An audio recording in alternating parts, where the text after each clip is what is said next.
Degree అయిపోయిన తర్వాత medical coding join అవ్వాలంటే ఒక స్టూడెంట్ ఇన్స్టిట్యూట్లో ఏం చూసి జాయిన్ అవ్వాలి? Hello sir, hello. Medical coding ని ఏఐ రీప్లేస్ చేస్తుందా?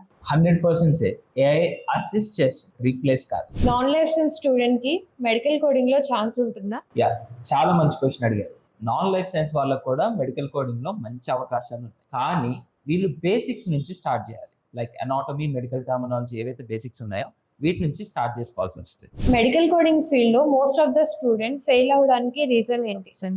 సో స్టూడెంట్ ఫెయిల్ అవడానికి మేజర్ రీజన్ ఏంటంటే ప్రాక్టీస్, దాంతోపాటు కన్సిస్టెన్సీ లేకపోవడం. సో ప్రాక్టీస్, కన్సిస్టెన్సీ ఉంటే మాక్సిమం సినారియోస్ లో ఫెయిల్ అయ్యే అవకాశం అనేది లేదు. డిగ్రీ అయిపోయిన తర్వాత మెడికల్ కోడింగ్ జాయిన్ అవ్వాలంటే ఒక స్టూడెంట్ ఇన్స్టిట్యూట్ లో ఏం చూసి జాయిన్ అవ్వాలి? Very good question. సో చాలా మంది స్టూడెంట్స్ నన్ను డెమోలో కూడా ఈ క్వశ్చన్ అడిగారు, ఎందుకు జాయిన్ అవ్వాలి, why we have to join to the institute. So అందరు చూడండి, అంబియన్స్ చూసి వెళ్తారు. అక్కడ నాలెడ్జ్ ఇస్తున్నారా, ఎడ్యుకేషన్ కరెక్ట్ గా ఉందా, ప్రాపర్ బేసిక్స్ నేర్పిస్తున్నారా, లేదా ప్రాక్టీస్ సెషన్స్ ఎలా చేపిస్తున్నారు, స్టూడెంట్స్ ఎలా ఉంటున్నారు, ఇవేమి వాళ్ళు చూడకుండా ఇన్స్టిట్యూట్స్ కి వెళ్ళిపోయారు.